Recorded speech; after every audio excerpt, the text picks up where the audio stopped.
Ukraine युद्ध के दौरान दुनिया ने आरोप लगाया कि चीन ने खुले तौर पर रूस का समर्थन किया है। यह बात सही भी है क्योंकि चीन ने कभी भी युद्ध की निंदा नहीं की, बल्कि अब तो चीन रूस को हथियार देने तक की बात कर रहा है।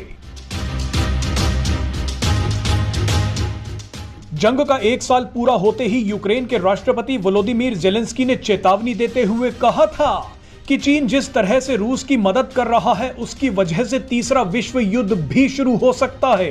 लेकिन रूस और चीन की इस दोस्ती के बीच एक ऐसी खबर आई है जो आपको हैरान कर देगी। यह खबर साबित कर देगी कि चीन किसी का भी सगा नहीं है। चीन ने दोस्ती की आड़ में रूस को खंजर मार दिया है। आपको बता दें कि चीन की आदत अपने पड़ोसी देशों की जमीन निगलने की है। अब इसी आदत से मजबूर चीन ने रूस की जमीन हड़पने की कोशिश की है।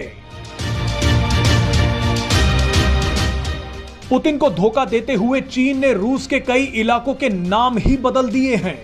यह खबर ऐसे समय पर तूल पकड़ रही है जब G20 सम्मेलन में भाग लेने के लिए चीन और रूस के विदेश मंत्री आमने सामने हैं और कुछ ही दिनों में शायद पुतिन और जिनपिंग भी भारत में एक दूसरे से नजरें मिला रहे होंगे। आप मक्कारी देखिए कि जमीन रूस की, लेकिन उसके नाम चीन बदल रहा है। दरअसल चीन की मिनिस्ट्री ऑफ नेचुरल रिसोर्सेज ने कहा है कि नए मैप में रूस की 8 जगहों के नाम रूसी नहीं बल्कि चीनी भाषा में होने चाहिए। संदेश साफ है कि चीन रूस के 8 इलाकों पर दावा ठोक रहा है। चीन ने जिन 8 जगहों के नाम बदले हैं उनमें से सबसे महत्वपूर्ण इलाका व्लादिवोस्तोक है। चीन ने नए मैप में व्लादिवोस्तोक का नाम हाइशेन वाई रख दिया है। व्लादिवोस्तोक रूस के पूर्व में स्थित एक पोर्ट सिटी है जो चीन और नॉर्थ कोरिया से बॉर्डर साझा करती है। व्लादिवोस्तोक वही इलाका है जिसे भारत भी सीधे चेन्नई से जोड़ना चाहता है। इसी के लिए Bharat Chennai Vladivostok maritime corridor पर काम कर रहा है। लेकिन अब तो चीन ने व्लादिवोस्तोक समेत 8 जगहों को अपना ही बता दिया है।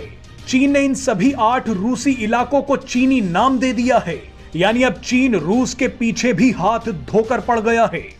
चीन जानता है कि इस वक्त रूस यूक्रेन युद्ध में उलझा हुआ है, युद्ध की वजह से कमजोर हो चुका है। रूस की इसी कमजोरी का फायदा चीन ने उठा लिया। लेकिन सवाल है कि चीन ने अचानक ऐसा क्यों किया है। दरअसल 19वीं सदी में चीन पर चिंग डायनेस्टी का राज था। उस समय रशियन एम्पायर ने चीन पर हमला कर दिया था। चिंग डायनेस्टी की इस जंग में हार हुई थी और चिंग डायनेस्टी को अपनी काफी जमीन भी खोनी पड़ गई थी। इस जमीन पर रशियन एम्पायर ने कब्जा कर लिया था। अब 100 से भी ज्यादा सालों बाद चीन रूस द्वारा जीती गई इस जमीन को वापस लेना चाहता है। आपको बता दें कि ये सिर्फ कोरी बातें नहीं हैं, बल्कि चीन ने पूरी आक्रामकता के साथ इस पर काम भी शुरू कर दिया है। चीन की तरफ से इस नैरेटिव को पूरी दुनिया में फैलाया जा रहा है। सोशल मीडिया पर अचानक इसकी बातें शुरू हो गई हैं। चीनी पत्रकार भी इस मुद्दे को आगे बढ़ाने के लिए काम में जुट गए हैं।